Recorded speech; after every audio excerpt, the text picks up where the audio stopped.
This is Sulak. I am aboard the USS Agamemnon. NCC-N93260. That's my ship. Check this out. Watch this. What? Dun da da da. This is the theme music. There's the saucer section. This is a Galaxy class ship.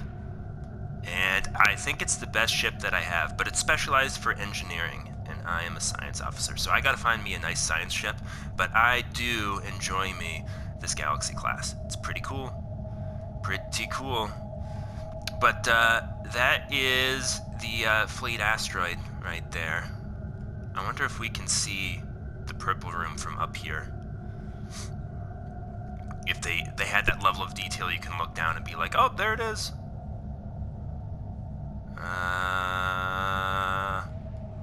I don't know. Can't really tell.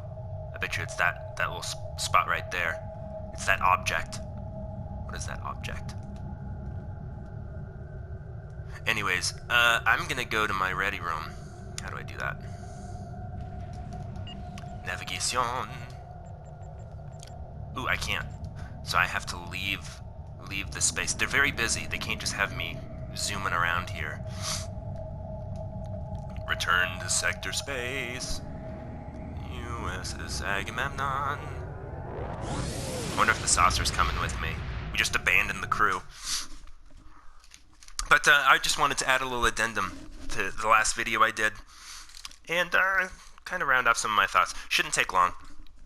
But a couple things occurred to me that I thought were interesting thoughts. Hopefully they're not pure snark. They're actually interesting. And I got a fresh cup of coffee. Coffee. Visit Starship Bridge. Oh yeah, and I think since the last time I was on the bridge, it has changed. Because it's a different ship, of course, but... No, actually the layout's about the same. Looks the same, color's a little different, maybe. Or it could just be exactly the same. Here's the crew. Do. If you need me, I'll be in my ready room. Do a dive roll. Oh, he's gonna ruin the carpet. Close the door. Close the door. It's gonna blow up. Kablooey. Just scorch the carpet. Engineering, we need somebody up here to replace the carpet. I just burned the carpet again. Alright, I'm gonna sit in the captain's chair. Look at my probably holographic fish. I very much doubt that these are real fish. Anyways. Can I sit down? I'm being defeated by this chair. Blocked. Blocked. There we go. Alright, here we are in the office. I got some trophies up. My Morrowind poster.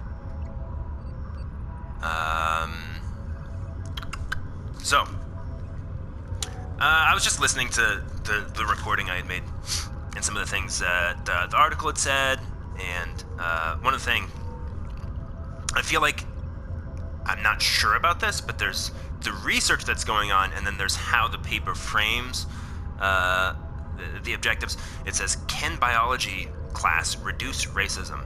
Now, I feel like if you're trying to educate people and you want them to know about biology and what is genetic and heritable and what is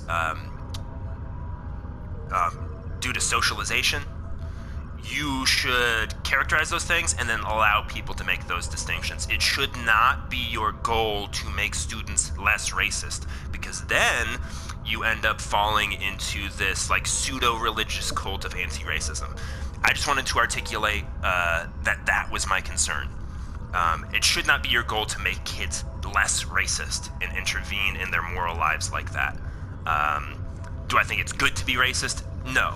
But when you make it explicitly your objective to make people not racist, you can kind of assert certain weird, cringy ideologies, and I think we should avoid that, and I don't think that we should be funding that.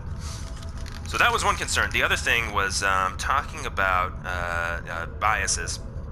So They are testing the idea that the science classroom may be the best place to provide a buffer against the unfounded genetic rationales for human difference that often become the basis for racial intolerance. I don't know if it's usually the assumption of genetic differences that causes racial intolerance. I think if you just look at people that are different than you, that they look different than you, they sound different than you, they have different norms than you do, it's mostly negotiating those things. And I think a lot of those things could be attributed to socialization and not necessarily genetic differences.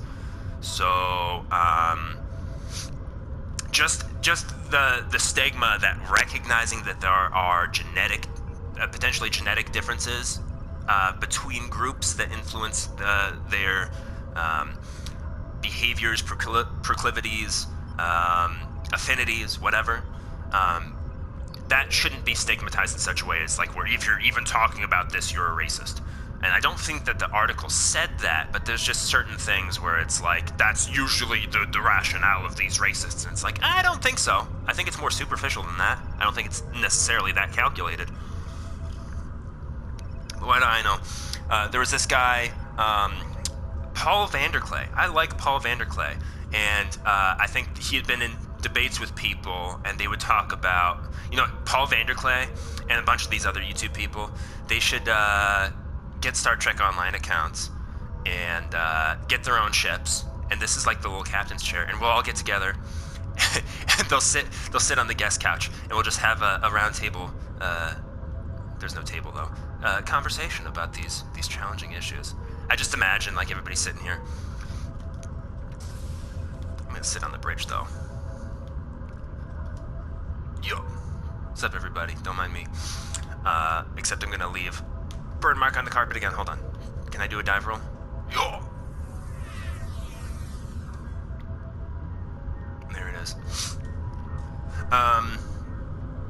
Paul Vanderklay said he is a Dutch Reformed Christian and with Calvinist beliefs, and I don't want to characterize what he believes or not, but he said when people accuse or say something about like, are you racist, or are you this thing or that thing, there's a Calvinist belief of a concept called total depravity, and the theological assumption is that without God, without Jesus and the Holy Spirit, all the bad things, potentially that's you. And so if somebody says, are you racist? It's just like, yes. Are you this thing? Yes. Are you that thing? Yes. But grace of God. And there's something, somebody could look at that and say, well, that's just kind of disingenuous. But I go, no, I kind of get that, because I feel like if you don't have, there is something humble about that, and I like it. And when I read these articles and they're talking about anti-bias, you have these biases, and it's just like, well, people do have biases, and to deny that you have any biases is basically to assert that you are completely objective or have the capacity to be that, and I don't think that's realistic. And especially if people, this is the thing that gets confusing for me, people that have this radically subjective worldview, then they start talking about how bias is wrong. But it's like, well, you're disagreeing with me about things, and therefore you must have biases that cause you to disagree. So what are you talking about? Like, are you saying like if we have this anti-bias where we just have no bias, we're going to get rid of all biases? It's just like that. How is that not a complete fantasy? Like, that doesn't even make sense, because you must be beholden to something that would resemble objectivity so that you could even claim that you don't have biases. But then again, you have this radically subjective worldview where nothing is objectively true, so what are you talking about with this anti-bias stuff? Doesn't make a whole lot of sense to me. I hope I'm articulating that so you kind of get the gist of what I'm talking about. If I try to break it down again, I feel like it's just going to be redundant. What I am going to do, however, is a dive roll.